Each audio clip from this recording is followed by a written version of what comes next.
the north and 2/3 up and 1/3 down, and it intersects the sphere at exactly 19.471222064 latitude,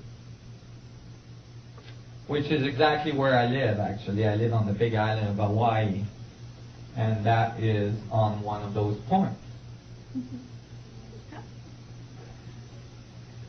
And I was puzzled. How did that get in there? Did somebody listen to my thoughts? But I realized that this graphic was the result of a paper that had been published by an American engineer that had been hired to survey the huge city, ancient city of Teotihuacan, near Mexico City. This is where there's the moon pyramid and the sun pyramid and the way of the dead and all this stuff. His name was Hugh Holliston Jr. and the paper was published by the American Health Society after 20 years of him putting surveying all of the buildings there. Well, when Hugh Holliston Jr. started to survey the buildings at that ancient city, he found something very bizarre. He found that all the buildings there seems to, like the large buildings, the temples and such, seems to be in the exact appropriate place to describe all the orbits of our solar system, with the sun pyramid, the moon pyramid, and everything. He found all the orbits, including Pluto and Neptune. Now, Pluto and Neptune, Neptune, I think it was late 1800s. Pluto was discovered by us early 1900s, 1920-something, by the observatory in Arizona there, in Flagstaff, Arizona. So, how come these people, thousands of years ago, had these orbitals? Not only did they know these planets were there, but it had the appropriate placement to generate their orbits. Those are extremely difficult things to figure out, especially if you can't see it. And so that blew his mind. And he started to continue to investigate, and he found that there was some incredible mathematical recurrence in all of the measurements that he was taking. And that recurrence, these mathematics that kept on creeping up, were always the same.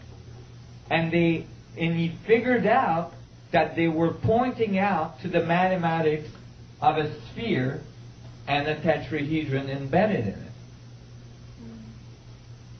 And that's why he put that graphic in his paper, saying that if these people were trying to communicate something to us, they were trying to tell us about a sphere and a tetrahedron. He didn't notice, though, that even that city, right beside Mexico City, that ancient city, is exactly at 19.47 latitude on the Earth as well. So not only does it have the mathematics of a tetrahedron in a sphere in all of its layouts, but as well it is placed on the Earth exactly where a tetrahedron would intersect a sphere. What's the third point? Well, this is a grand circle, all around the Earth. So depending on where you put this point, these other points will move, right? But if you put this point at the big island of Hawaii, then Mexico City is somewhere in the middle here, in between these 2 points. This one is near the coast of Africa, I believe, and then this one is India, the Daikini temples in India. And so I was amazed that this engineer had come up with this. And I was confirming, that like, imagine that there is a fundamental structure to the vacuum, that there is a fundamental structure to reality. You would expect that throughout the ages, we would have come up with it, because it would be inherent in us. It would be oozing out of us. So I thought, maybe they came up with this then. But I knew there was something wrong, because a tetrahedron on its own is not in equilibrium. And I knew the vacuum geometry had to be in perfect equilibrium. So I had to find something else. Well, at the end of his essay, Hugh Holliston Jr. mentioned a very important thing: the isotropic vector metric from Buckminster Fuller. He said that the mathematical constant that he got from his surveying of that ancient city pointed out to the square root of 9/8, which is the mathematical constant for an isotropic vector metric generated by Buckminster Fuller. Bucky thought that this metric was the fundamental mathematical blueprint of the universe. Well, Bucky was quite eccentric. However, many of the things that Bucky came up with were later confirmed. So he's getting more and more acceptance of his work, although he's not around to appreciate it anymore.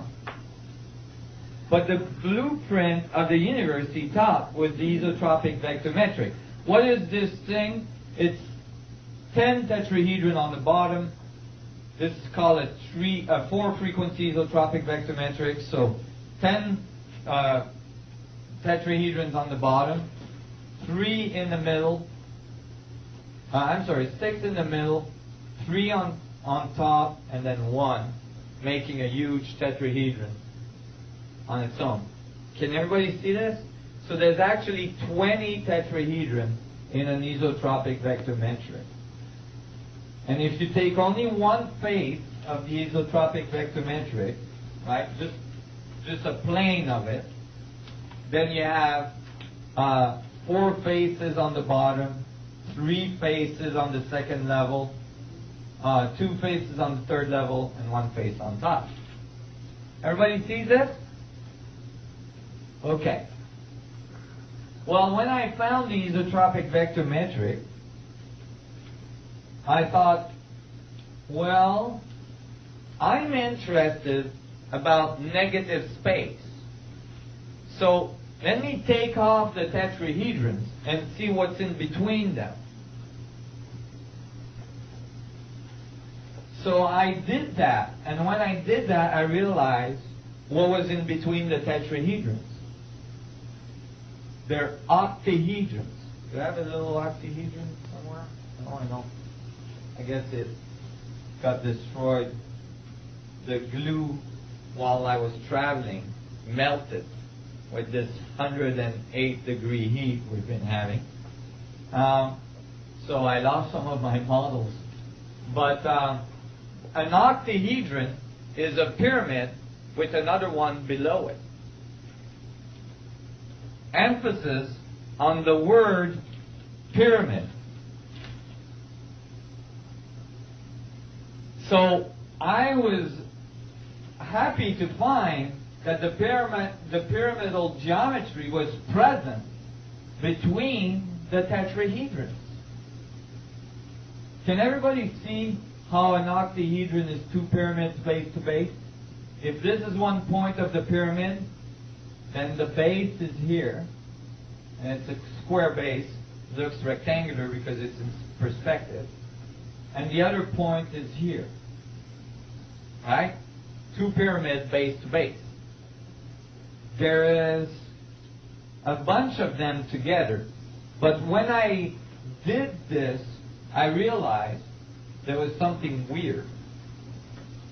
There was something weird in the middle of the metric. Because the metric is called isotropic. So you would expect that it would be always in balance, that it would always be in symmetry. But there was this symmetry in the middle. I found 4 reverse tetrahedrons pointing down and rotated 180 degrees. And they didn't belong to the octahedron, and they didn't belong to the tetrahedrons that made up the outside, or the metric. So there was a bunch of these, there was 4